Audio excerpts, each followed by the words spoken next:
Good morning, good afternoon, good evening, wherever you are in the world or in your day. This is the What You Know About It podcast. It's Raw with my co-host, Edgar, the Panic Hispanic, back again. What's going on, Raw? Hey, man, I'm doing good, man. I'm doing good. You know, there's a lot going on in the news cycle, and, we always got something fresh and new to talk about, but if you have a show idea, topic, or question, email us at WUKAIpodcast@gmail.com, and we will read and discuss your topic in one of our shows. Edgar, you're a football fan, right? Somewhat. I'm not like diehard or anything, but I enjoy it. Okay. I'm more of a baseball fan, I think. Yeah. I feel like it's coming back to me now. I feel like you threw a little something in my face. Was it last year? Because my Patriots lost to your Titans, was it? I mean, we may have discussed that at one point, yeah. Yeah. My Titans didn't exactly perform the way that I was hoping they would after they beat the Patriots. I thought, it's over now. Like, we're going to win the Super Bowl. Yeah. Let me just say, after that text message, our friendship was at risk. I'm surprised we're doing a podcast together still. So we both follow football just a little bit. Well, me a lot of bit, actually. Football is like my favorite sport. I mean, I'm a basketball football guy through and through. And you guys are probably aware that right now there is a controversy going on with a few professional teams, right? One of them, namely that football team in Washington. We are going to try to delve into this subject and be as respectful as possible while still talking about the issues and our feelings on such. Crazy times, man. And I think a lot of this is stemming from, the George Floyd incident and what's been happening in our country recently. Most definitely. That definitely sparked it. Yeah. I mean, it's just, I don't know, man. 2020, can we just get a mulligan? I mean, some of this is good stuff, right? Like, some of this is like long overdue. And it's probably a good thing that we're finally getting to it. And you might even ask yourself, what's taking so long? For sure. But at the same time, like, I mean, and I guess beggars can't be choosers or whatever, but why are we getting this like all at one time? Like, we're not change happens, just right away. Like, but this change is definitely not a slow moving one. Like, it's all hitting at the same time. You know what I mean? Like, we're already having a crap year because of COVID and everything, but I think everybody's just already testy, Right. Well, change is uncomfortable, right? And for sure. I guess by nature, that's kind of the rub. But at the same time, like you just said, I mean, we're already dealing with COVID. There's a lot of racial stuff going on, and I guess this is a part of that. And I think people are just tired, man. Like, these elections are getting ready to happen and things are happening in our political atmosphere, which I'm not really trying to get into that today. But yeah, it's just, it just feels like, for me personally, it just feels like everything at once. Like, why couldn't we do some of this in 2018 and some of it in 2019 and some of it this year? Yeah. And again, beggars can't be choosers. I get it, but. What I find kind of interesting, like, I know that the George Floyd thing happened this year, and that was the one incident that really pushed everybody kind of over the edge, I should say. Mm-hmm. It has brought light to a lot of things that have been overlooked in the past. Sure. Breonna Taylor, like, just all kinds of incidents that just would have definitely never made it to big news, and no change would have come of it. Mm-hmm. So on the one hand, you got to be thankful that, this happened. And, it's always touching whenever I see that video of George Floyd's daughter that she keeps saying that, her daddy changed the world or whatever. It's true. Like, his death changed the world. In a way, right? And I want to be careful because While I don't know much about George Floyd, I also heard a lot of troubling things about George Floyd. Hmm. And I didn't read that much into it. So again, I want to be careful about how I say this. So if the things that I read are true about who he is as a person or was, Hmm. he wasn't a very nice guy. Made a lot of mistakes, but he didn't deserve what happened to him. No one deserves that. Yeah. Right. And it's kind of ironic that if those things are true, that he gave his life, maybe not gave, his life was taken from him. Yeah. In a way that, like his daughter said, it inspired change. So his life still served a greater purpose in the end, even though he himself is not here to witness that. And that's kind of that's the stuff of legend. That's the stuff we make movies about, right? For sure. It's pretty crazy. So I trip on that. I trip on that all the time, and I have like these sorts of conversations with my daughter, who's 10 and will be she'll be 11 in a few weeks. Actually, jeez, man, time flies by like crazy. But like these conversations are important. They take us to places, regardless of your position in life, your racial background, all those sorts of things. And for me, with this topic that we're covering today, it puts me in a unique position, personally, because a lot of this stuff flew over my head until about 2013, 2014, when it all first started coming up. And I gotta feel like a lot of people who are not Black, Hispanic, or live in urban areas, this is how they feel when we talk about things like inequality or police brutality.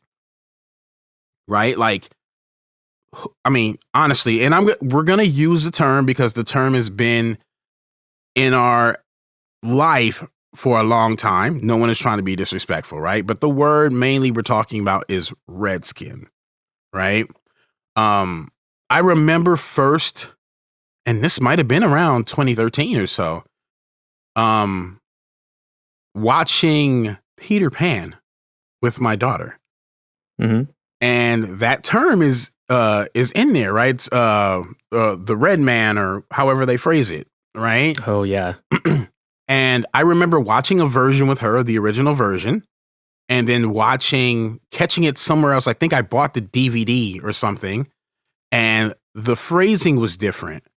That was not included. And I remember thinking, why is that different? And I just didn't really think about until I sat and thought about it. I was like, oh, like that is kind of racist, right? Yeah. Or insensitive at the very least. And it never dawned on me. I hate to say it. I hate to be that ignorant, right? You would think someone like me, who has gone through the things that I've gone through as a Black man, that I would be hyper aware of something like this, but I was not. And it's because I'm not Native American. I don't have, let me think. I have a Native American acquaintance who I don't talk to regularly. Yeah. Right? So I don't have any, to my knowledge, Native American friends or anyone who identifies like that heavily. So it's not something that's ever come up, whether I'm watching my favorite NFL team and they happen to be playing the Washington team. I haven't watched Peter Pan and had anyone say anything. I've even gone to a Peter Pan play for my kids at school, and no one has brought up that, hey, this used to be this way and we don't do it that way. It's like not spoken of. It just kind of was. Yeah. And so, shoes on the other foot, this is why people ask me all the time, and I know this is a little long-winded, but people ask me all the time, why am I so forgiving or understanding of people's position who are not Black, who are not from urban areas, when they say insensitive things like, just don't break the law and nothing will happen to you. Yeah. Right? Things like that. When Drew Brees said what he said, Michael Thomas, his receiver, came out and said, when everyone was bashing Drew Brees, getting ready to call him racist or whatever, his primary wide receiver, what he said was exactly what I'm going to say now. He just doesn't know. Yeah. It's not that he's racist. It's that he doesn't know. His background, how he grew up, the people that he's around regularly, it's not on his radar. He wouldn't know any better. You asked him a question that's out of his realm, and he just answered as best as he could. And that's kind of, I think, where a lot of us are, unless you actually have friends who are affected by such a term. When the Drew Brees thing came out, I remember I was reading about it, and I have like a text conversation with a few friends of mine that we're all kind of like, I can't believe this guy just said what he just said. Like, I think it shocked more than the football community, but it especially rocked the football community. Sure. He retract it like pretty quickly too, or he apologized for like a day or two. He apologized for the insensitivity, and he got a pass. He got a pass, and I don't blame him because we have this tendency to make it okay when our media kind of puts people in a no-win situation. Mm-hmm. Why the hell? You don't have any business asking Drew Brees a question like that. Why are you asking him that? Right? Yeah. And to be honest with you, it's because he's a white man from a certain area who grew up a certain way, and someone was trying to bait him, pretty much. Yeah. That's my feeling on it. And he should have been like, I'm not talking about that. Right? Yeah. And if he was going to make a statement on his own in support of what his fellow players are going through, he should have did that on his own merit and instead of answering a question like that. For sure. So you're going to get these staunch, Americans who grew up in a certain part of town with a certain family who knows nothing different, who, as far as they can tell, and I don't know what's going on, it just looks like these people don't want to stand for the flag, I guess. And it just is what it is. He lives his life. It doesn't mean he's racist. He's probably around mostly white people because he's white, and his family's probably mostly white and whatever. Mm-hmm. It's not that he's a bad dude, right? Just like if you take apart most people's lives, right? Let me guess, Edgar, you're Hispanic. Let me guess. Most people in your life, in your everyday life, are Hispanic. Well, I work in Huntington Beach, so right. Not your work environment, your life environment. My life environment, yeah, at home. Your house. With my family, it is definitely all Hispanic. Okay. All right. So, right? So like everything else is external for you, right? Right. For the most part, yeah. I mean, not all of us. My friend circle is definitely diverse. Right. I have my friend very circle is very circle. diverse also. So yeah. I get that, but if you subtract some of that, it just is not everyone's is, or everyone's like closest friends are not always, and it's better, right? There was a time and place where you're pretty much around the people that are like you. Now the world is in such a place where people have friends from all over the place, right? Well, everybody can be so diverse now. Like you can be, who you want to be now, so you're forced to be around like every kind of person, right? It's hard to avoid that. Right. I mean, I remember like TVs and movies and all that, or even in real life, it was a big deal. Like if you went to go try to talk to somebody of a different race, right? You're like, yo, I think she's cute. And people would be like, man, but she's white though, or she's Hispanic and you're not. And like, that was kind of the taboo thing, right? Or whatever. Now it's just kind of like people talk to people, right? My kids are mixed. My kids are half white. Yeah. Whatever, like that's just what it is. And that wasn't necessarily by design. That was who I ended up, having children with. That was how it worked out. And never did I factor in like, I'm going to go have these babies with a white woman or whatever. That wasn't in your plan. That wasn't in your. I swear to God. I mean, if I said I planned it, I don't know. I feel like some kind of like special person or something. But no, it just I didn't. I mean, I wish I could have been like, my kids are gonna look like this, and I'm gonna mate with a white woman. Yeah. But no, that's not what I did. It was just who I was dealing with, and we got pregnant twice, and it's just I don't know. I don't think on that level. I don't, Yeah. and I hope the world gets to a place where it doesn't think on that level. And but it takes time. There's still people like there was a time in my life where most of my friends were all black. Right. That was pre-internet. That was pre me having a car or working around different people and the world changing the way it has. And if you looked at my circle, it was all black people, and my best friend was Hispanic at the time. That was it.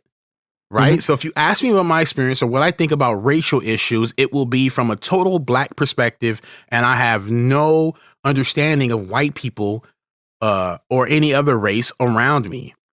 Mm-hmm. Besides maybe a taste of Hispanic culture and black culture. That was it. Right. Yeah. So why in the world, unless someone has a diverse background and you ask them whatever you want.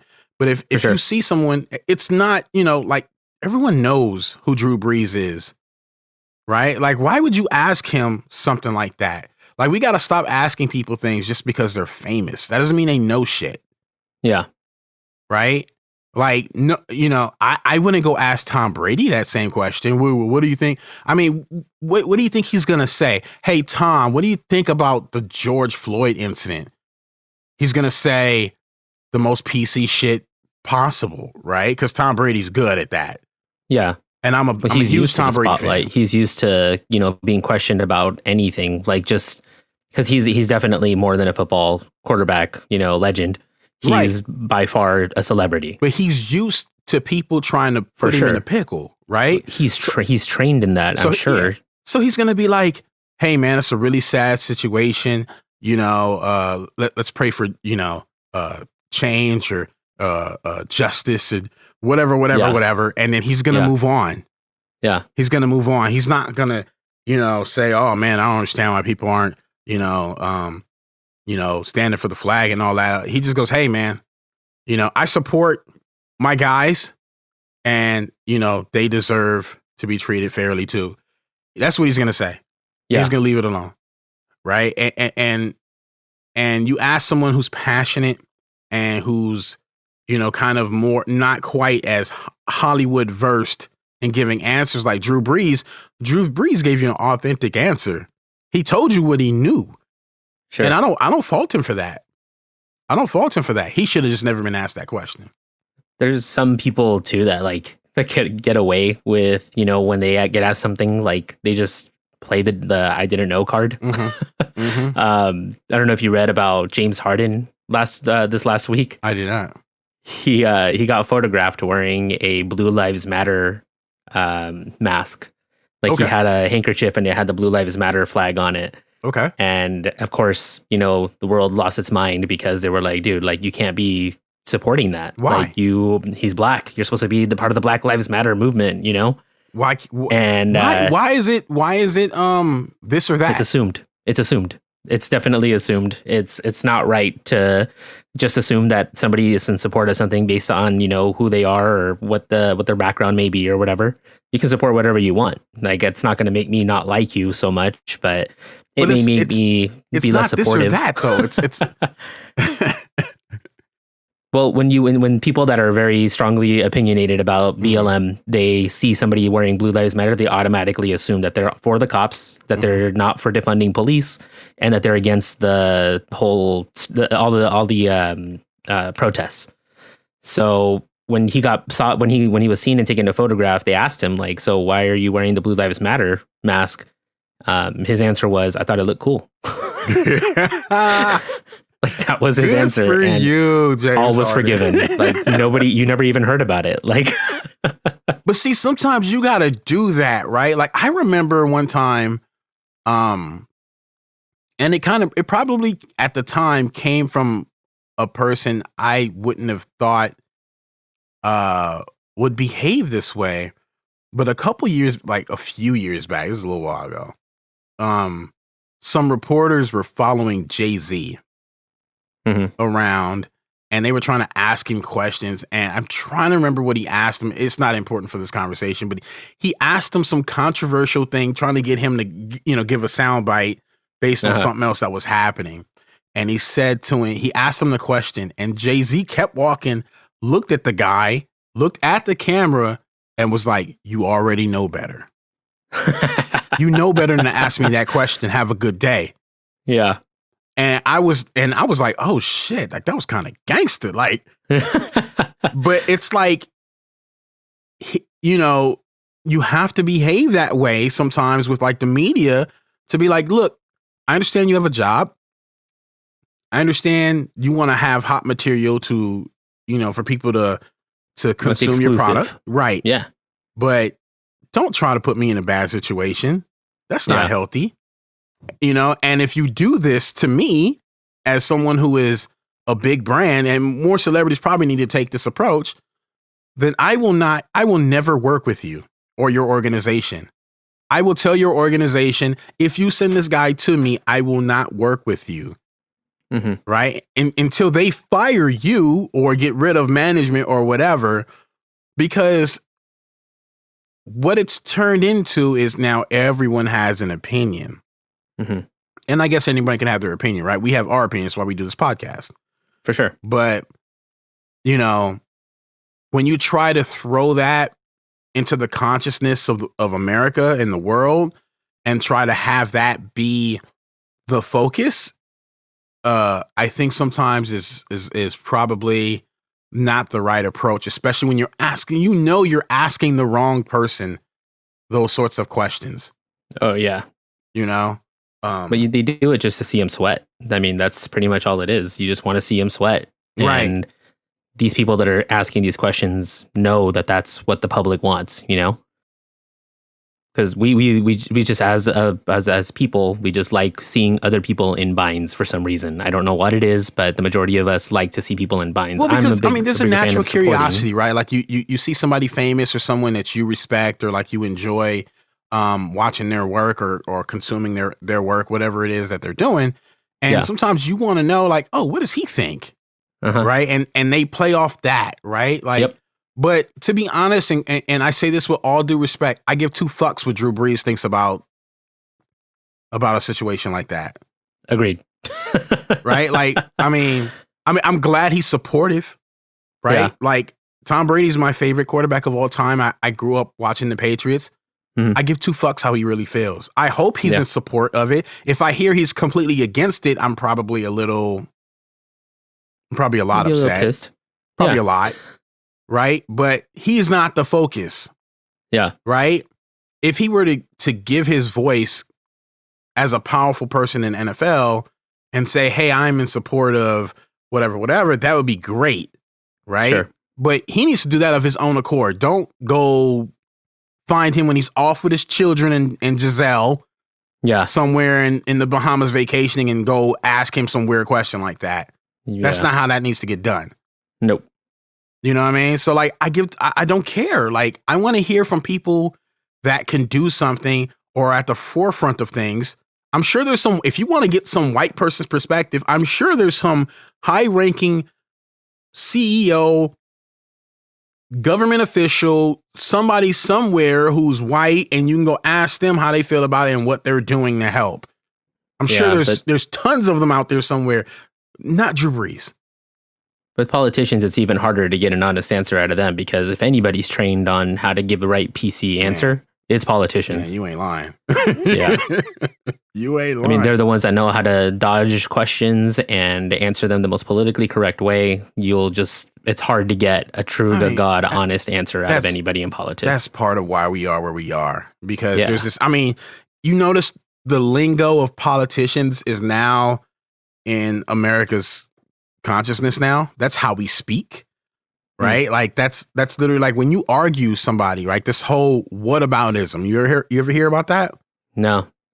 It's like if I go, "Hey Edgar, you shouldn't be doing this or that or whatever. Like, let's talk about that." And you'll be like, "Well, whatever, Ra. I mean, 3 weeks ago, a common friend of ours, Jerry, whatever.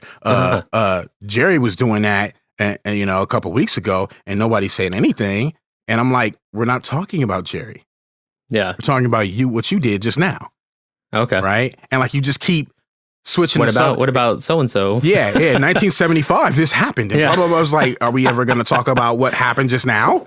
Yeah. Like that's kind of the take on it. And we do, like, that's a politician move, right? Like when somebody brings up something that happened, and, they like to turn around and go, well, back in 1975, you smoked weed. And you're like, what the fuck does that have to do with what we're going to tax people? Yeah. And your stance on taxes? But you smoked weed. It's just kind of like, and so now we do that. Like, as regular people, we do that, right? From broadcasting, these debates and whatnot. Like, that's become how people speak, you know? And like, I kind of find that sometimes when you talk to people, you never get to the bottom of what you're actually talking about, unless two people are really willing to be open in that conversation, and people are respectful, won't get offended. Yeah. You can't have that kind of conversation with everybody.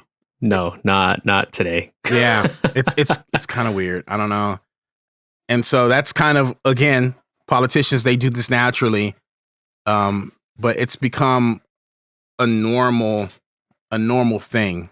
Kind of weird. The kind of roundabouts, like why we wanted to talk about, the Washington name change, the Washington Redskins name change, because name changes for a lot of companies are going on right now.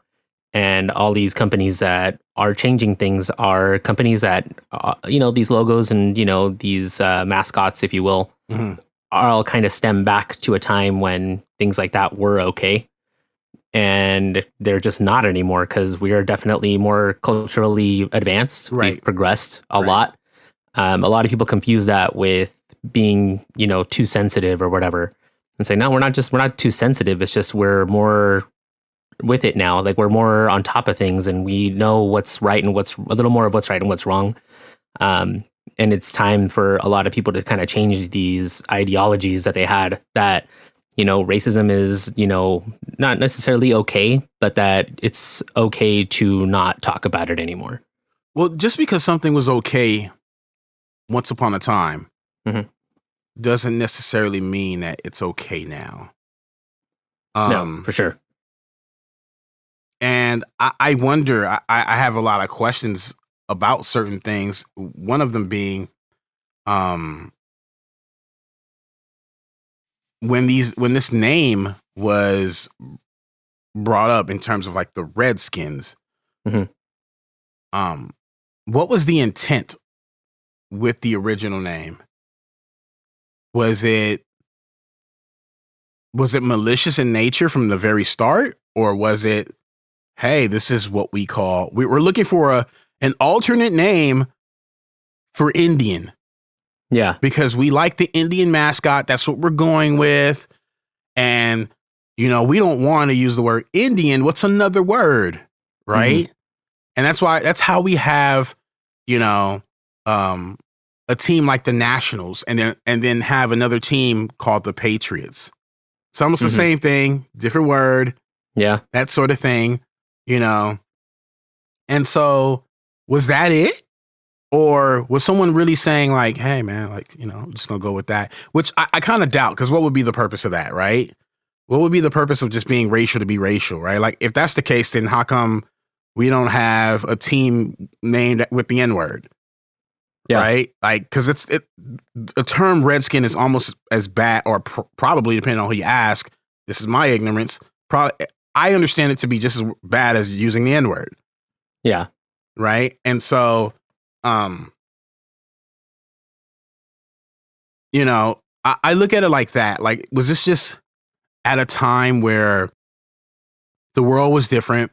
This was a term that was regularly used, which I heard this was how Indians would refer to themselves for a time, or it's at least recorded that way, as how they would, they would phrase themselves as different from like white people. They would call themselves Redskins, or, red people, or whatever. Yeah. And so, and that's not so different from black culture, right? Sure. Black people went from saying, "Hey, call us Negroes," Yeah. right? And you know, and then it was African American, and then it was black, and you know, like it evolves Mm-hmm. for whatever reason, you know.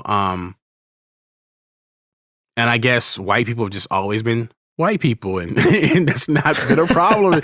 And Hispanic people have been Hispanic people, depending on where you come from, right? Like, I don't know, man. I don't know if I'm Hispanic, Latino, Latinx, I think is the newest one. I don't understand that one, but you know, I don't know. And then, you know, I guess, I don't know, like it just depends. The world is diverse, right? Like, because, you know, like we refer to most Hispanic people as Mexican, right? Mm-hmm. And, hey, I'll be straight up and honest. I don't even know if your family's from Mexico yet. I refer to you as Mexican. No, we're lucky. My family is from Mexico. Okay, well, see, I'm lucky. I'm on point, right? But what I'm saying is, like, you could be from Spain and actually be Spanish, Yeah. right? And we still say Mexican, or you could be, you know, I mean, you know, there's certain races where you just kind of know their flavor's a little different. Like, you can pretty much, as soon as a Puerto Rican opens their mouth, you can kind of tell they're Puerto Rican, right? Typically, right? But there are certain places you could be from that doesn't, like, if Salvadorians are not Mexican, right? Like, you sometimes know, there's just no giveaway. Yeah, there's no dead giveaway unless you know the Spanish, right? Some people kind of, I noticed that because, again, I had a friend who was Mexican, and we were interacting with someone who was Salvadorian, and through conversation, I remember, like, they kind of were talking halfway in Spanish, and he literally asked him, was like, "Yo, why did you say this way?" Yeah. Because the phrasing was different. He was like, "Oh, that's how we say it." He was like, "No, this is how we say it." "Where are you from?" "Salvador." "Oh, that's why." Yeah. Right. And I was like, "Oh, that was an interesting exchange." Yeah. And like, that's the day that Rod discovered that there are different Hispanic cultures. Right. Like, there was like a light bulb. I was like, I don't know. I was in elementary school. Like, I don't know. Yeah. Right. Like, and to me, those are cool things that you learn from dealing with people of different races. This is why this is needed, right? To be more diverse. And it doesn't even need to be different races either. I mean, you think about people in the US, there's people that have accents on the West Coast. There's people that have different accents on the East Coast, the South, Midwest. Like, there's just different dialects everywhere. I mean, but it's not even that. It's like lifestyle. Oh yeah, 100%. Right. It's like straight up lifestyle. But that's why you can't get that mad at like Drew Brees or anybody else like that. Like, they grew up in different places sometimes, you know, like not everybody thinks the same way. That's why there's such a big issue with the Confederate flag too. You know, people that think that the Confederate flag is okay, but it is, you know, it represents something that's not okay. I mean, I got a lot of different feelings on the Confederate flag. Maybe we do a show on that, but that'd actually be a good idea, because we could discuss a good topic. That's a good topic to talk about. Yeah, and I don't think that flag should really be flown. And I know I've heard the argument for people who can directly plug their relatives to the Confederate side. One of the reasons I don't think that flag should be flown is, and I'll just say it quickly and we can move back on to what we're talking about, is they lost. Yeah. Yeah. That's not America. You're still a Patriots fan, right? Yeah. You know, I mean, hey man, I mean, you know, like, I'm not even going to get into like the racial ramifications of all of that. Sure. Like, they lost. That's not America. That's not the flag we fly. Right. Yeah. I'm going to, you know, go ahead and get into this post, because this is pretty interesting. I found this article from the Washington Post concerning the Redskins. It's pretty interesting. It kind of brings a few things to light, and, you know, kind of, you know, my feelings on their owner, Daniel Snyder, and what he thinks or what he's doing concerning the name change. The Washington Redskins moved forward towards the name change. Daniel Snyder once vowed was unthinkable, changing their controversial name in a bout of pressure from their largest corporate sponsors and the fierce winds of societal reckoning sweeping the country. That's not new for us. After years of resistance, the team said it was launching a thorough review of the name. It did not share any details of the progress, but two people familiar with discussions among Snyder, NFL Commissioner Roger Goodell, and league officials that led to Friday's announcement said the review is expected to result in a new team name and mascot. This process allows the team to take into account not only the proud tradition and history of the franchise. Do they have a proud tradition? I mean, the Redskins have not been relevant since I've been alive, so I don't know. Anyway. Nah, I got nothing. But also input from our alumni, the organization sponsors, the National Football League, and the local community. It is proud to represent on and off the field, Snyder said in a statement. Oh, Snyder says this. That's why. Yeah.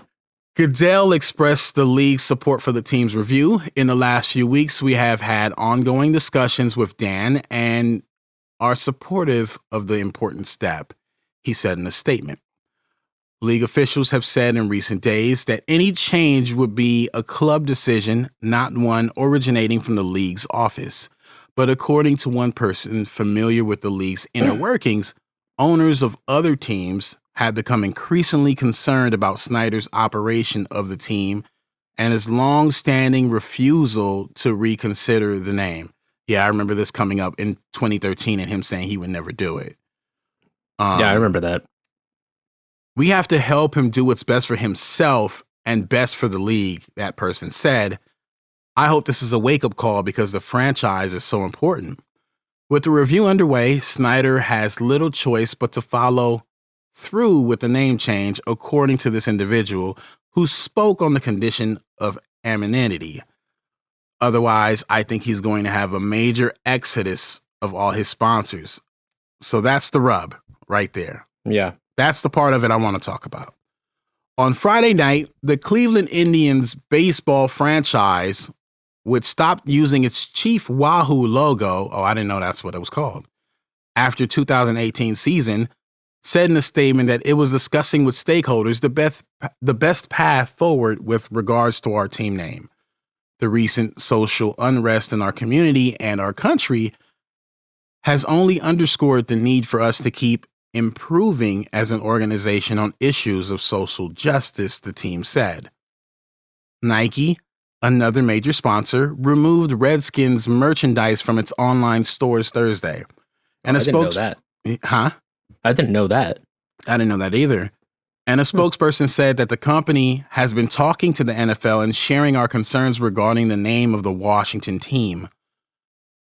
As major corporate backers of the team, FedEx, Nike, Bank of America, and PepsiCo, like all their big sponsors, tied their brands to that of the Redskins for years. In their statement acknowledging support for a name change, none of the companies used the word Redskins. Carla Fredericks, I don't know who she is, among the leaders of the corporate investors, who pressed the companies to cut ties with the team if it didn't change its name, on Friday called for the Redskins review process to be expedited and be led by native voices. I have some thoughts on that one too. We don't think that a long review process is necessary for a dictionary-defined racial slur, said Fredericks, director of First Peoples Worldwide, never heard of that company, and director of the University of Colorado Law School's American Indian Law Clinic. Okay, so she has a direct tie to American Indians of some sort. Uh-huh. And whatever review process is undertaken should be undertaken with Native leadership at the forefront. That part I don't necessarily agree with. If the team is going to keep a Native American Indian theme, then yes. Yeah. Maybe it would be wise to include Native American people and ask them what they think.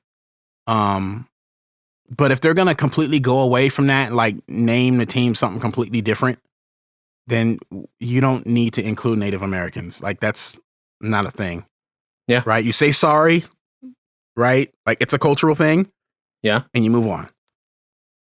And you make it right that way. I don't think you need to, like, do that. But okay. So that's where we are with that. That's really interesting. So my problem with Daniel Snyder and how he's handling things is he put his cards on the table a long time ago. Mm-hmm. That's where he fucked up. Yeah. Right. He said he would never change it. He was completely insensitive about it when it got brought up. And he says a part of that decision was because he grew up a Redskin fan. Yeah. And that's always been the name. Which is something you and I just talked about. Just because something's okay once upon a time doesn't make it okay today. For sure. But this statement of, this proud heritage and all that, and just trying to, I guess, at some point you got to put your best foot forward. I just have a problem with people just kind of not owning their bag, like mm-hmm. if you made such a stance before, if you said, I am not in support of changing this name, we're not doing it, why don't you come out and say, hey, I was completely against this. I didn't see it. I didn't see it. Like, Daniel Snyder's a white man. Why can't he just say, hey, until my sponsors came to me and said they were going to pull out because this is uncomfortable, mm-hmm. and obviously I have a business to run. It made me really think about how this is affecting other people. While sure. I don't understand it, I am still willing to do the right thing. Yes, it's affecting it's potentially going to affect my bottom line, but forgive my ignorance. I didn't know any better. Yeah. And I'm doing my best now to fix this and, make things right here. If he says that. You're forgetting the PC line that I'm going to go and, listen to other Black leaders to better understand the situation and to be more, what do they always say? Jesus, Nick Cannon just said this because he messed up too. Like, just to become more aware, I guess is what they were saying. Like, they want to raise more awareness to themselves or whatever. Jesus, it's like, Nick all right. Nick Cannon is a mess. Like, you guys live in a freaking box? I don't get it. I don't even need you to say that. Yeah. Because at the bottom line, look, it's great. It's great. And in theory, yes, that's what you should do when you're that wrong, is you should educate yourself mm-hmm. on all that. But are you really? Yeah. Are you going to do that? I mean, call me jaded. I can't track it. Call me whatever. I don't think Daniel Snyder's going to go educate himself on the Redskin and, where that phrase came from and why it's inappropriate. He's just going to change the name and collect his paycheck. Yeah. But what I don't understand is, like, how is he so set in his ways about, keeping this legacy of the Redskins alive or whatever, when, like the Cleveland Indians mm-hmm. dropped their mascot. They're still the Indians. But they dropped their mascot not too long ago. Nothing really, came about it. Like, it wasn't that bad. They're still a team. Okay, so that's my question, and I wish we had someone of Native American heritage to put on this show. Yeah, because I got questions, and I know I'm going to say it. It's kind of like, I don't expect you to have an answer for it, but is it okay to have? I mean, okay, because Indians are real people, right? Yeah. If you drive to certain places in our country, us here in California, you can drive to like Pachanga or wherever, and you can find like legit Indians, right? Yeah. Is it okay to have a segment of people, a race of people, as a mascot for a team? Mm-hmm. Like, what if we had, I don't know, the LA Black people? Like, is that like the same thing? Right? Like, I Or see your point. I do see your point. you see what I'm saying? It's like, so is that okay? Like, or should we just not do that? Right? Like, or do we go? Like, I understand. Like, I applaud the Cleveland Indians for saying, "Hey, we're trying to do this right." Yeah. You know. So they stopped using the Chief Wahoo logo. Would it be? And I'm spitballing. Like, what I'm getting ready to say is probably way off base. I don't know. Right? Especially based on what I just said. Are we about to lose subscribers? We about to lose subscribers, and we ain't got many. God forgive all 12 me. of them. Jesus. But like, do you go like is there a Native American population near Cleveland? If there is, do you go to them and go, "Hey, we still like the Cleveland Indian name. Are you okay with that?" If so, what about, wait for it, we take one of your elders, you get them dressed up in official garb, and we turn that into a mascot, and we contribute to, your tribe gets a certain amount of the proceeds or something to help you guys out or whatever. Like, is that a thing we could do, or is that way off base? Like, is that fair? Is that right? Is that okay? I mean, I don't even know, because again, if I flip it on its head and go, let's have the LA black people or the LA Mexicans or whatever, I'm like not on board for that. No, I'm not at all. on board. I don't care what price tag goes with that. I'm not on board for that. Yeah. So why are we, is it because through time and space and history that Indians have been made into a character, right? Like the little Indian on TV, or they speak a certain way, right? Like everybody, like whether you grew up in that time frame or nothing or anything, you're used to like seeing Indians smoke a peace pipe and whatever else. Yeah. Right. Yeah. And I didn't mean to be offensive by saying that, but like that's the characterization you got even as a child about Indians. You never really saw, I mean, I guess you kind of did see Indians as real people, but even for me, I never saw it as a bad thing. I saw it as like, this is a stereotypical take on Indians, and we do that pretty much with all races. So at what point are we being overly sensitive? At what point are we not doing the right thing? And at what point is it okay? Well, all these team names, like, I mean, I don't know about the Redskins, but I know like with baseball, it's been around since the early 1900s. Sure. Like it was all okay then, you were, like you said, it was okay to, stereotype and, do all this kind of stuff that is so not okay today. Like if you try to come up with a team name that had anything to do with Native Americans, period, right now, it better be the most respectful, like pay homage, like honoring certain person kind of thing. Right. Like you just can't do that now. I mean, I legit don't know shit about Native Americans. Yeah. I don't. I know America conquered the land and took it from them. Right, wrong, or indifferent. Right. That stuff happens in history. Yeah. How we go around that, I'm not sure, because it seems like everywhere else that's happened in history is just kind of, that's what happened, and that's just the world move on, right? So I don't know that if America, how do I say this? We already lost everybody, so. No, because I really struggle with it, though. Like, I really struggle with it. Like, is it okay? Like, we conquered the land, we took it from them, right? Yeah.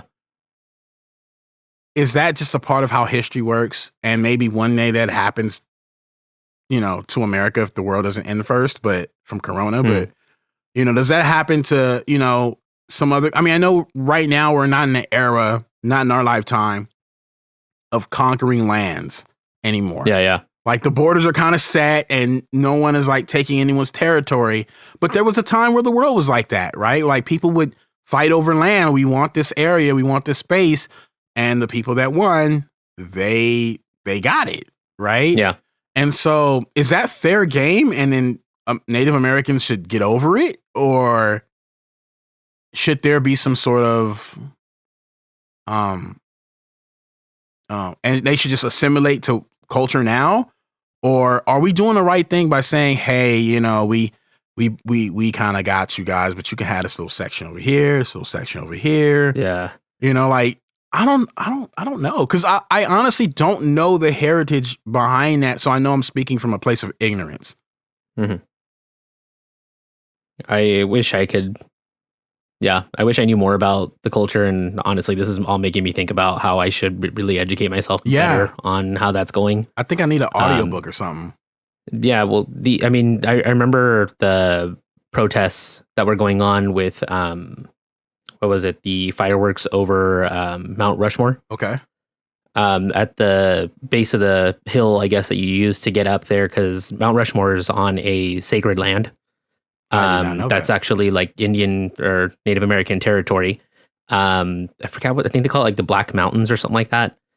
That's where they built Mount Rushmore, and they were saying that the fireworks going off in that area was actually disrespectful to the ancestors and stuff like that. Oh shit! So there was a big group of Native Americans that were actually protesting. People coming up the hill. They got pushed back until they basically broke through, and everything still went off without a hitch. Wow. So you're kind of like, okay, well, that's kind of jacked up.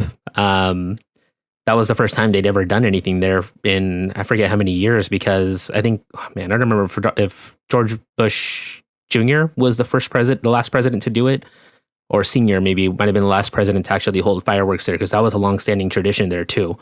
That was one of the big things that Donald Trump was definitely proud of, that he was like, no, we're going to start doing that again. And, that's going to be a thing. And yeah, it stepped on a lot of toes. Wow. That's crazy. I didn't know that was a thing. Oh yeah. Oh man, that's pretty intense. Yeah. I mean, I don't know, man. I think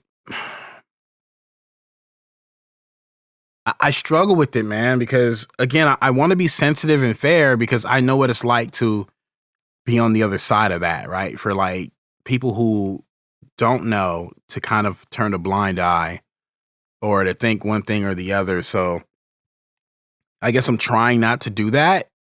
Yeah. But at the same time, I'm starting to understand how hard it is to know better. And I think that's the one thing, like I met a lot of cool people.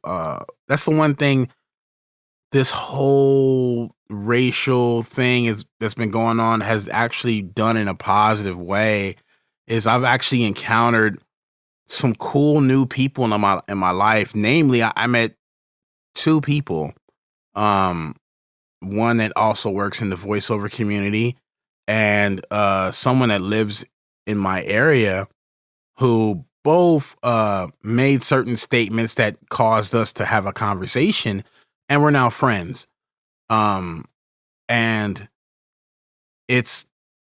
they both came to me, because they're both white, and they both came to me and says, I want to be better. I want to understand better, so I don't make more mistakes or make any mistakes, or so I can also educate my children and friends in a certain way, so we can all be better and coexist. And I guess when they said that, I understood they cared, but it was surface level for me, because in my head, I'm like, you get it or you don't. Mm-hmm. Right. And so, but in my head, I'm like, if you don't get it, you're not going to get it, because you can't get it. And now I find myself on the other side of that coin with this topic. I don't get it. I get it on a surface level. I know right and wrong. I know we should be respectful. I know, that there's a population of people out there who deserve respect and love. But where is the difference between American culture, and the sensitivities as to what they need to feel respected and as a part of our community? And I struggle with that, right? Because like we've used their likeness and their race to such a degree for our entertainment purposes. whether we're talking about Indians on TV or mascots or as games, right? Like everyone knows whether you play them now in 2020 or not, or your kids do, you know, what is it? Cowboys and Indians. Oh yeah. Which is cops and robbers, which is whatever, right? Yeah. And so, and it was always, you know, the cowboy was the good guy and the Indian was either the bad guy or the assistant. Yeah. Right? It was never like the Indian was the all-powerful person or whatever. And that's been our heritage. And we've taught our children that, and we've been okay with that and never looked at it any other way. Yeah. You know, and that's kind of the way that everybody was raised on. That's the image that everybody has, you know? So it's hard to undo that. And it's going to take more than, regardless if we change these team names, it's going to take more than just that to get this right. Just as the same as all our other racial issues. It doesn't, you know, this is a generational impact, several generations. Mm-hmm. You know, this is not something that gets undone today and we're all okay tomorrow. No. This is going to be something that's going to be top of mind for past our lifetimes, I'm sure. It has to I just don't see it changing, like, within my lifetime, at least. Right. I mean, because, like, just the Cleveland Indians, right? They've had, or no, the Redskins, they've had that name for over 80 years, right? Yeah. That's a long time. Right? Like, that's grandma's age. Right? So, like, for sure. That is a very long time. And I don't know what frustrates me more is the fact that, you know, the owner is so against changing the name. Like, I get it. Like, if you were to be open to it and then eventually, you know, you end up settling, like, you know what, we couldn't think of anything better than the Redskins. The Redskins still pay homage, whatever, like, nobody's offended. But I think what pisses me off more is that guy that ended up trademarking like 40 different possible names that Washington could change their name to right after he found out that they were willing to change their name. Did you hear about that? Yeah, well, that's their fault. That's Dan Snyder. See, the problem is Dan Snyder's disingenuous. How is it done on purpose? Like, did he it's purposely not? Well, this guy was just capitalizing on Daniel Snyder being dumb as hell. Yeah. Right. And so what ended up happening is, you know, you need to change your team name. Let the people in your organization handle that. Let them do what they need to do. And so what usually happens with the company, right? Like, let's say Pepsi's going to come out with a new product. Mm-hmm. They're not going to do a commercial or make an announcement and saying, hey, we're coming out with a new product that's going to have like a Pepsi with an orange in it. And then we'll let you know when we're ready and we got a name. Because a smart person will go, let me go to all the real names, Pepsi Orange, Orange Pepsi, and just buy all that. Because what's going to happen is one of those names are probably going to be right, and Pepsi's going to call and be like, hey, we need to do a deal. Yeah. That's all that guy was doing, right? Yeah. Did you hear when that happened to the Cowboys? So the Cowboys let their .com registration lapse. Expire? Yeah. Oh, no. They let it lapse, and it literally lapsed for like a couple of minutes, and this guy bought it. Oh, and the Cowboys, and because the Dallas Cowboys wanted whatever it is, DallasCowboys.com. Yeah. Right? And so he bought it, and they didn't want the real Dallas Cowboys or whatever. So they had to negotiate with him to buy it from them. Wow. Like, I mean, hey. That's dumb. I mean, you better have a record, right? Like, you're an organization. You can't pay a guy to be like, look, put this in the calendar. It's your job. Yeah. A week before this becomes due, pay the damn bill. Yeah. Right? Like, it doesn't cost that much, especially for a corporation like that. So that's all this guy did. Isn't everything on an auto subscription thing? You can't get, nowadays, just get an auto subscription, right? Like, I don't know. I mean, who owns this stuff? Like, pay for it 10 years in advance. I don't know. For sure. Right? And so that's all this guy was doing. You know, he just kind of said, "Hey, man, like I'm just going like they're gonna have like you played the odds, right? Like what kind of climate we're in, they're gonna have to change this team name. Like all this stuff just happened, they're gonna have to do something." And That's so just like frustrating though. Like, I mean, come on. I mean, you know that the change is coming or whatever. Like they've already said they're gonna do it. Like they can't back out now. right. And you're just gonna go out there and pick up every single name. Like I don't know.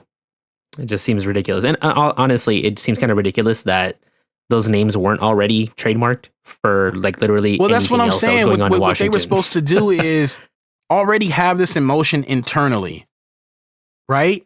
You pick, I don't know, 5, 6, 10 names that you're probably going to go with. You trademark all of them. Then you announce you're going to do a name change.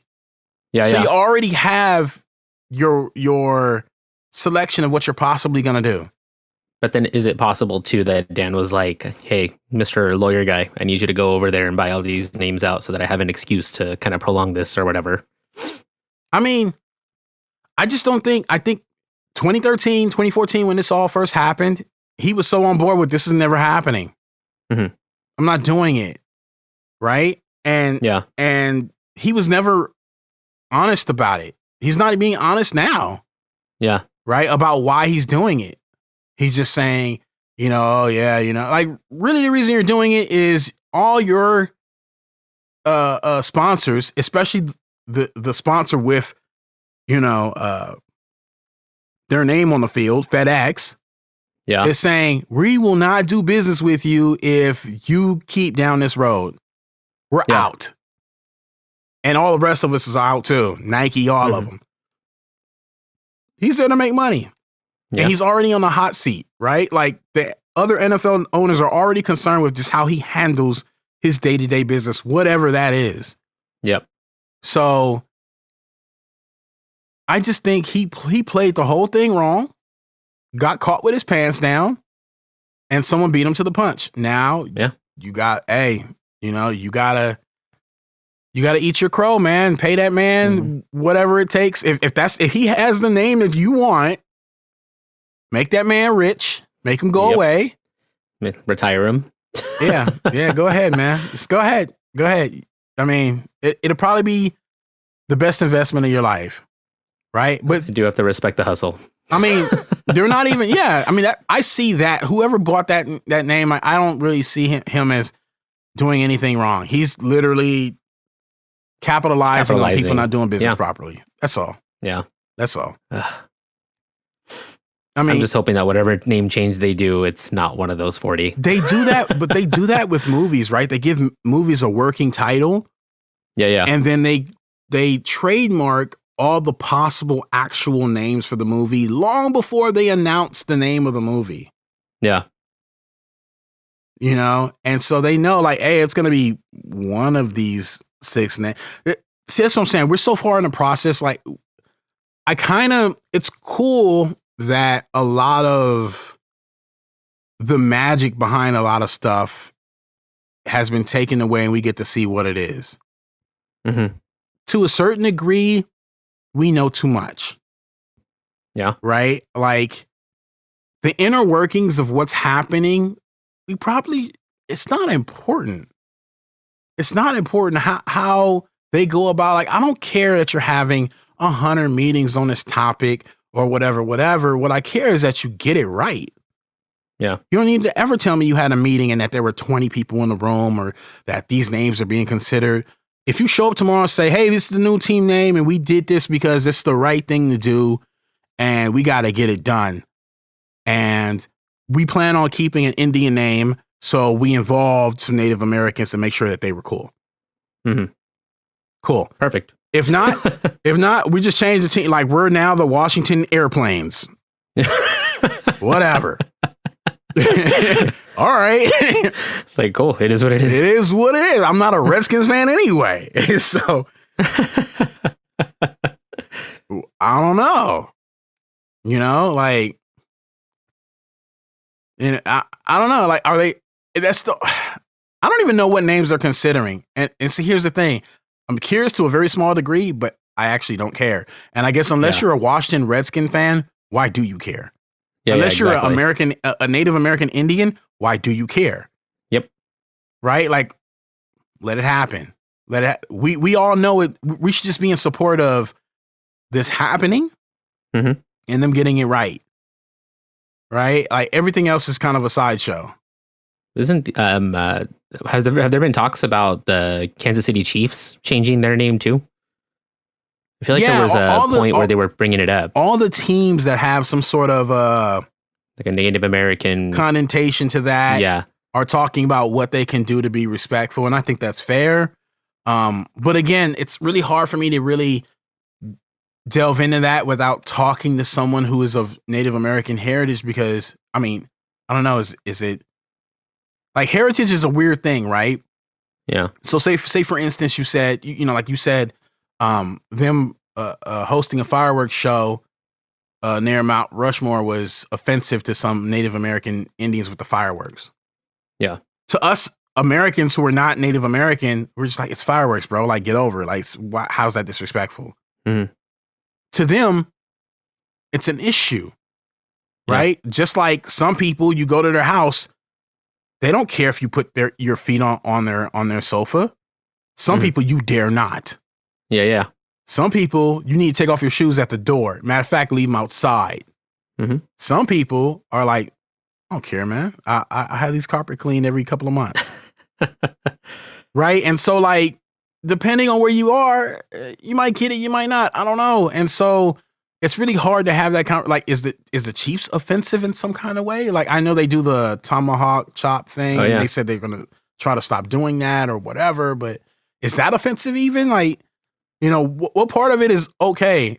Again, if you flip it on its face and take replace Indian with another race, pick one. I only pick black because I'm black, but pick another race. What part of this would you be okay with if it was a different race? Should we not be doing that altogether?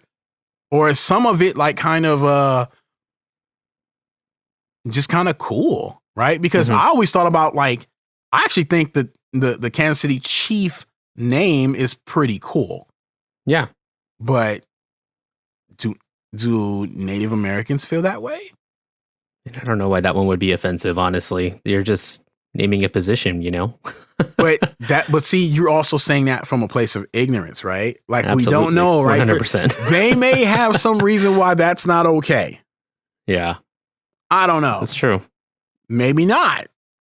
And at what point do we say, look, dude, like, come on, that can't be that big of a disrespect, right? It's not calling you by name, right? Like, if that's the case, I mean, isn't like the Blackhawks also tied to, like, Indians?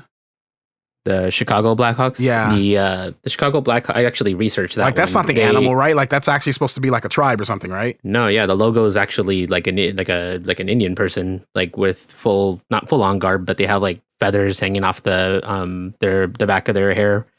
But I looked into that one and I was trying to see if they were getting any type of flack right now, and they are kinda, but not so much, because I guess the Blackhawk name comes from some like Marine platoon, the Black Hawk Division, the same people that basically they named the Black Hawk helicopter by. Okay.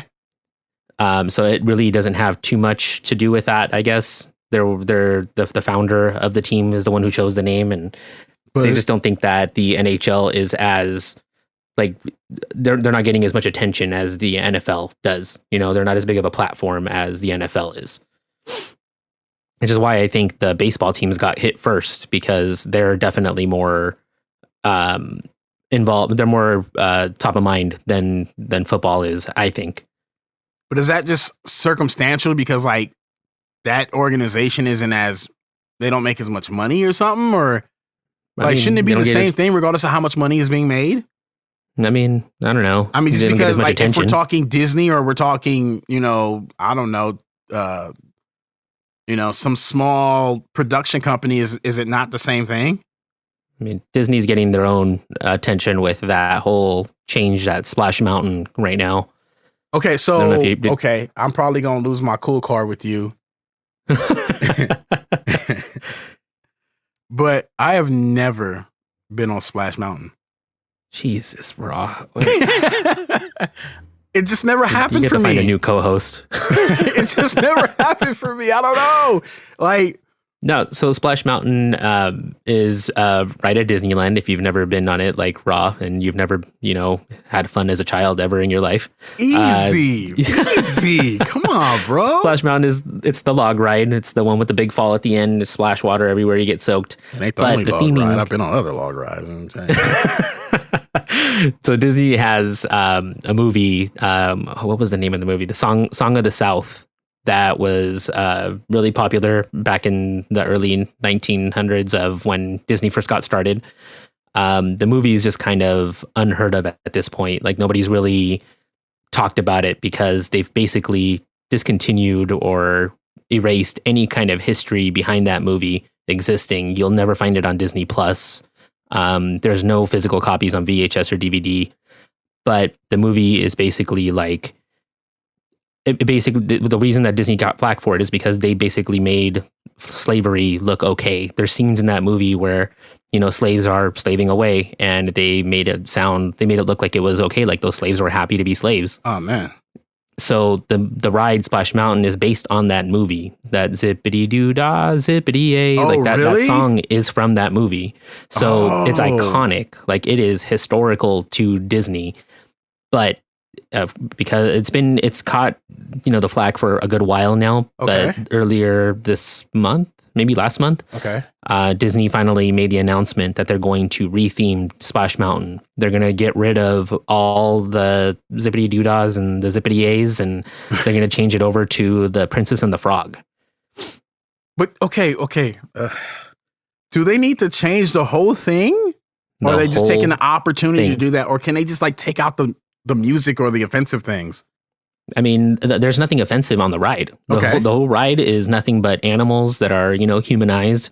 There's like a story kind of based on the ride a little bit in there. Okay. But all you see are animatronics singing, dancing. There's like one little sad scene in it, and then you go up the thing and come down the thing and get wet, and you're good. Man, but spoiler alert. They're just retheming the entire thing to Princess and the Frog. And there's like, I think it's split. I think there's a lot of people that are happy about it, but there's a lot of people that are like, no, you're getting rid of like Disney history. Like what's next? You guys are going to get rid of, I don't like that argument. Mr. Toad's Wild Ride. I don't like that argument. Like we have to change. Yeah. We keep reliving history. It's never going to work out, people. Like that cannot be your argument. Like I don't understand history is important, but what we do going forward is also important. It's more important. Of course. It's setting the new tone for history, like what's coming next in the history textbook, What did we do to make it right? And, you kind of want to be on the right side of that if you can. But at the same time, the ride had nothing on it that, had to do with the okaying of slavery or whatever. It's because the movie was connected to the ride. And that's why they're changing it. I mean, I get it. At the same time, it's kind of disappointing to see them, bend to that. Okay. I think the only reason I'm not like super on board with it is because I've never seen Princess and the Frog, so I have no idea what they're going to do to it. Princess and the Frog is dope. You never seen that movie? See, okay, now I'm about to get on you. You ain't seen Princess and the Frog? Which is sad because that's like one of the last animated movies that Disney actually did. That was like penned, Bro.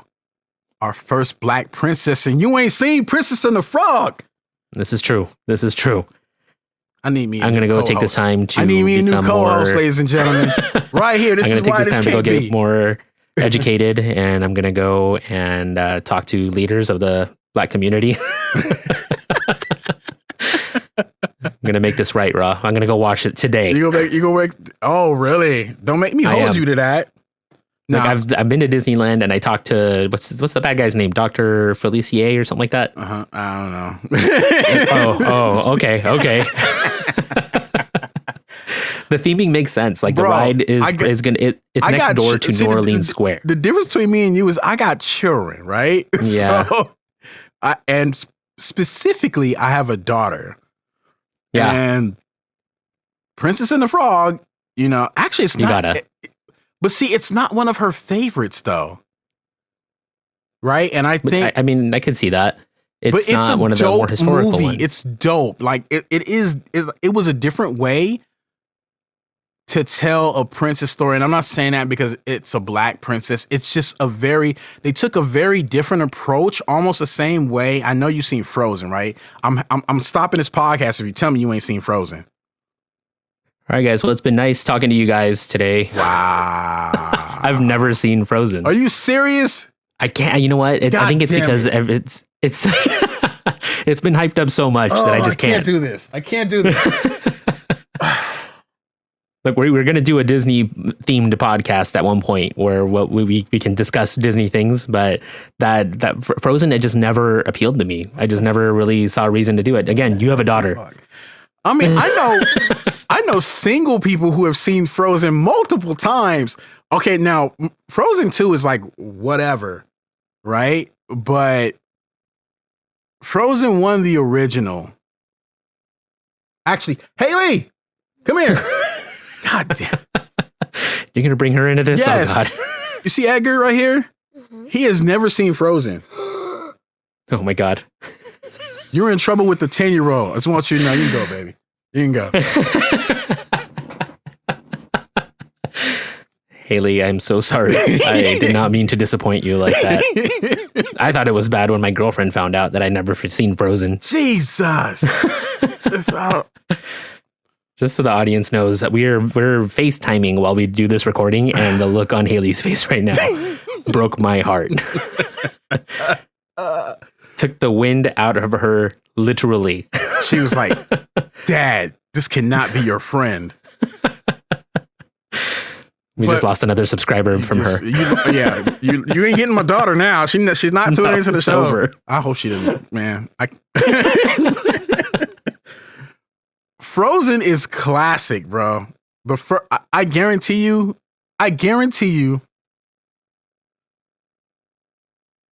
if you put on Frozen, you are going to watch it more than once, and you have no children. It's dope. It's dope. But I was gonna say,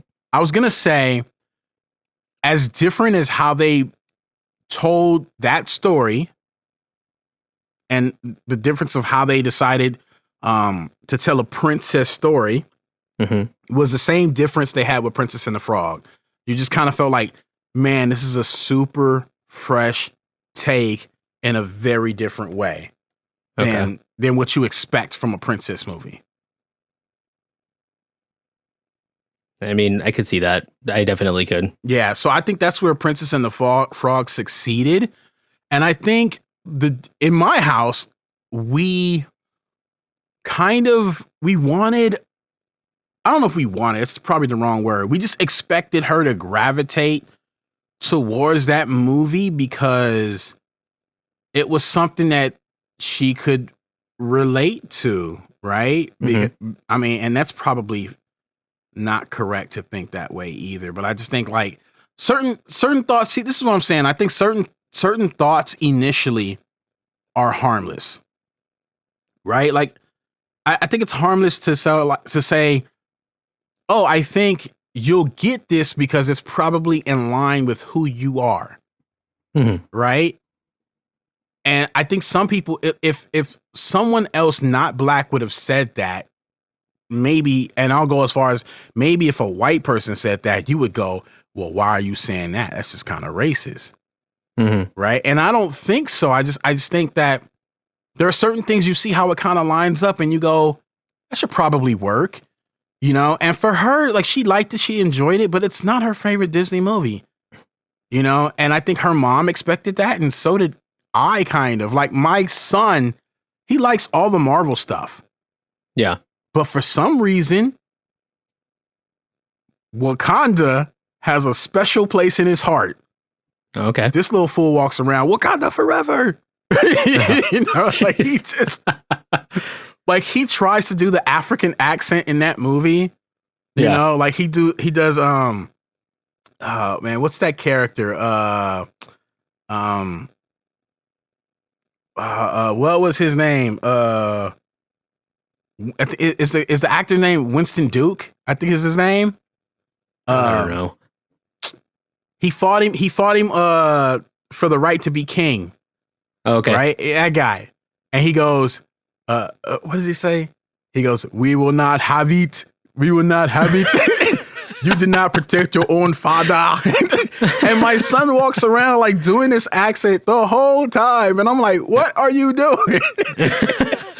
And he just loves his Black Panther, dude. Like and for him, I honestly think it's because it's, and you could say, obviously there's Sam Wilson, who's playing the Falcon or whatever.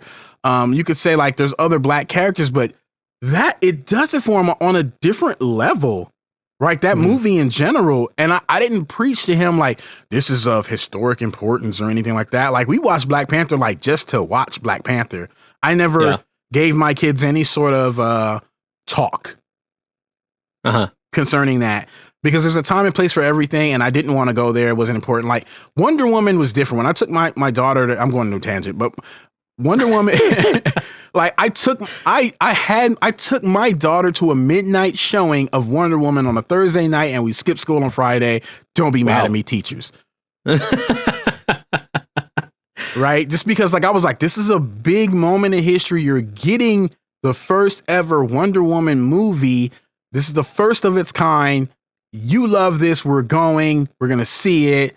And we did, and I don't regret it. Right. And so, but I don't always do that, right? And so like I like to let my kids be kids and kind of teach them from just regular integration of life, of how we do things.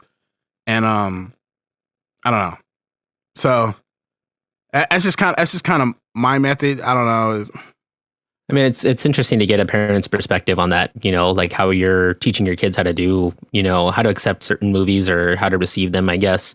Right. And I think you did the right thing by not prepping, your kids to what they're about to watch, like not giving them the extra like pressure of having to like something, that's the one thing that I've told myself, that when I have kids, that I'm definitely not going to try to pressure them into doing anything. That's not, it's not proper to me, because my parents never pushed that on me. Right. That when I was growing up, I was used to hearing, loud Mexican, Spanish music in the house, while my mom was cleaning every Sunday. I grew up not liking Spanish music. Like I appreciate it, and it gives me fond memories every once in a while. Right. But I definitely, like, they never pushed it on me, Okay. So question, on topic, off topic, whatever. What did, I don't even want to say this out loud, because see, now when I talk about me and myself and my race, like I could say whatever, right? I feel candid about that. But like now I'm about to phrase this question a certain way. I almost don't want to do it. What did Coco do for you? You know what? Coco, I wanted so badly to watch that movie in theaters, but I remember my sister took my nieces and nephew to go watch it, and they never really were like, oh, Coco was amazing or anything like that. Then they started putting it in theaters in Spanish, and I was like, oh, maybe I'll take my mom. Well, my sister beat me to the punch and took my mom to go see it, because my sister did end up liking it a lot, but she didn't, go Coco crazy or anything. Coco crazy. Yeah, I ended up not watching it until it made its way to Netflix, I think. Okay. And when I did, I mean, not because of the heritage part, but the movie did make me cry. Like, that's one of the few Disney movies that have really hit me. Real shit? No, yeah, for real, dude. Like that, if you can't not cry when he starts singing to his Grandma Coco, like the song, and then she starts singing along to it, like, come on. I have no soul. Oh my God. I'm going to start my own podcast. Bro, like, you don't understand, man. Like, I don't know how this movie, I saw this movie 3 times. Twice in theaters, once Netflix.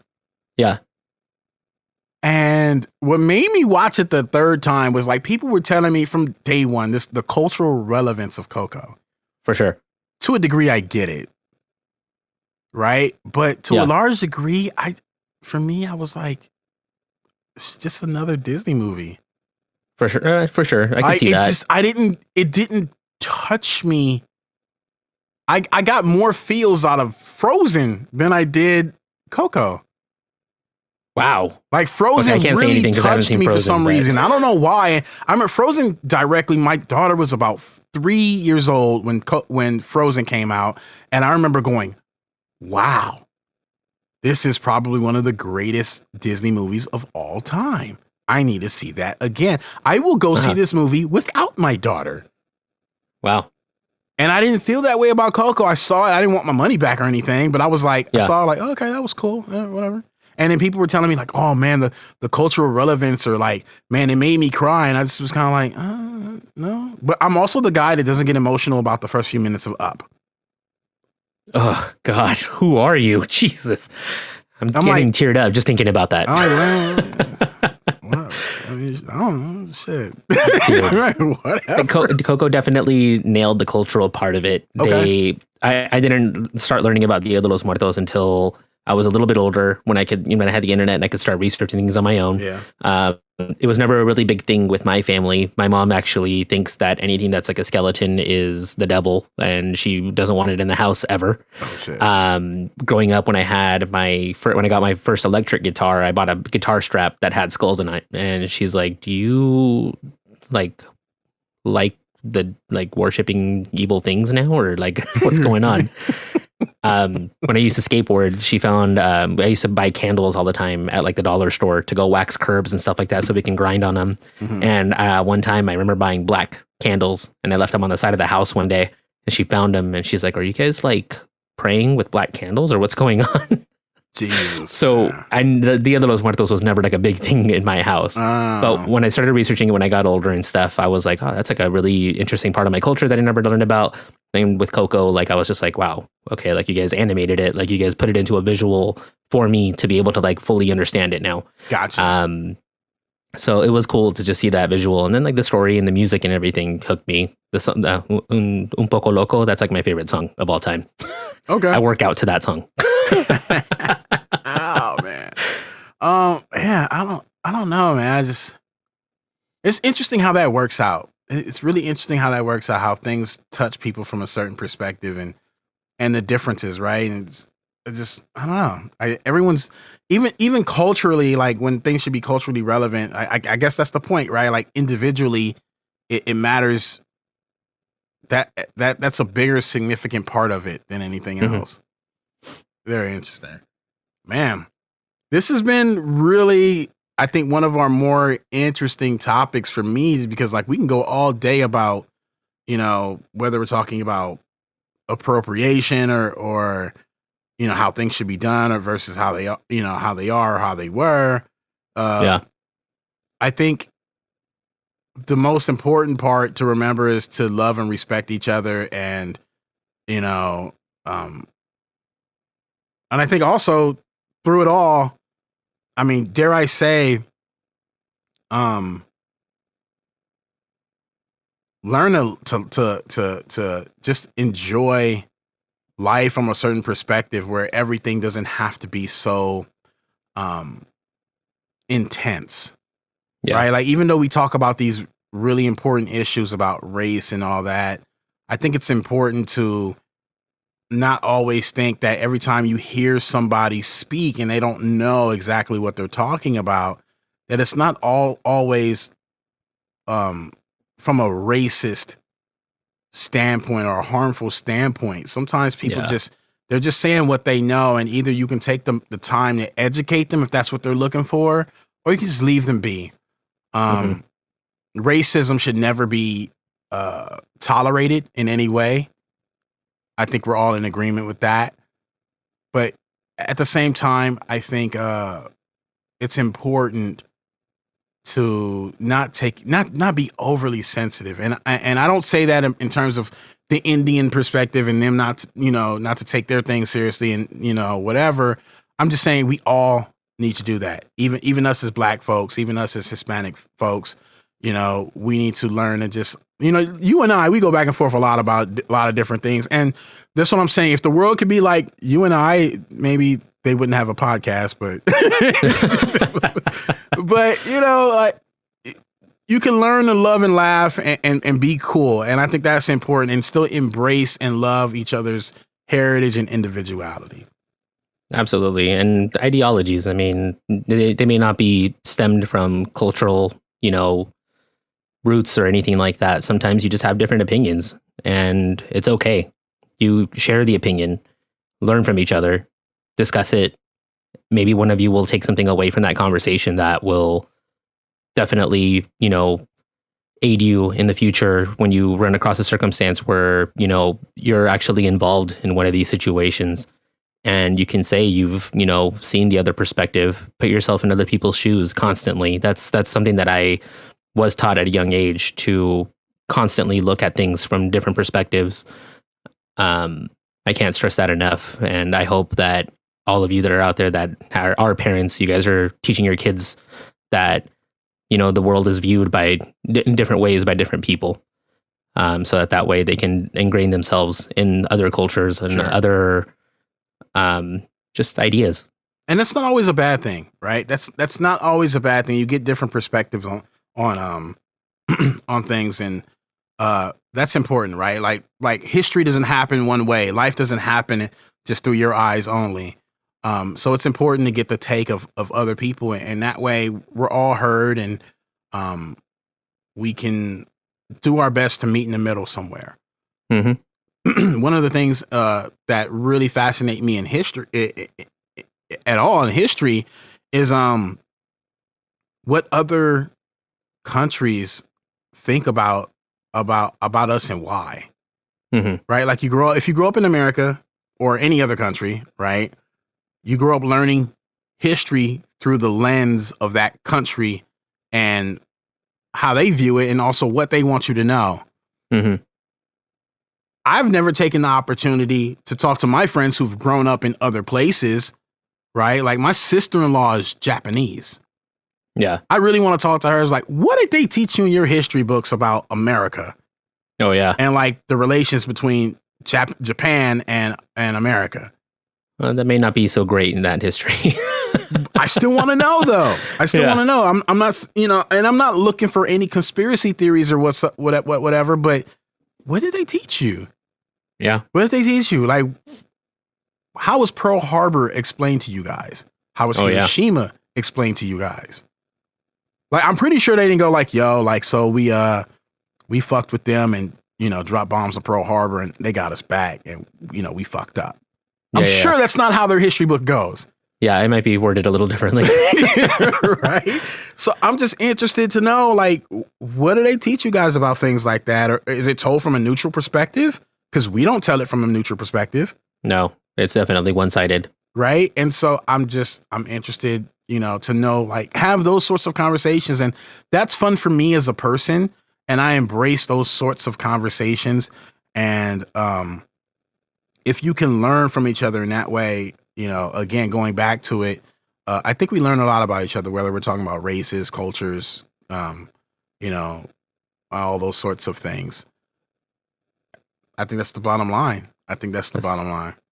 That is something that if you guys are listening and you do have a different perspective, or you did grow up outside of the country, I know a couple of my friends that do listen to the podcast did. If you guys can write us an email, that'd be great, because I'm curious. I am very, very curious. We love to hear from you. Yeah, drop us an email, WUKAIpodcast@gmail.com. Let us know what you know about it. How do you feel about the name change for the Redskins or any of these other teams that are affiliated with Indian heritage? Do you think they should change their name? Do you think they should keep their name? What part of this is that we should be sensitive towards? What part of this should we just say, hey, this is all too much? Man, this has been another exciting, in my opinion, podcast, even though we probably got 2 subscribers now after all of our shenanigans. But thank you guys if you made it this far. If you made it this far, thank you. And we will be back next week on What You Know About It. It's Raw. It's Edgar the Panic Hispanic. Until next time, be safe, be kind, and live a little bit. Thanks, guys.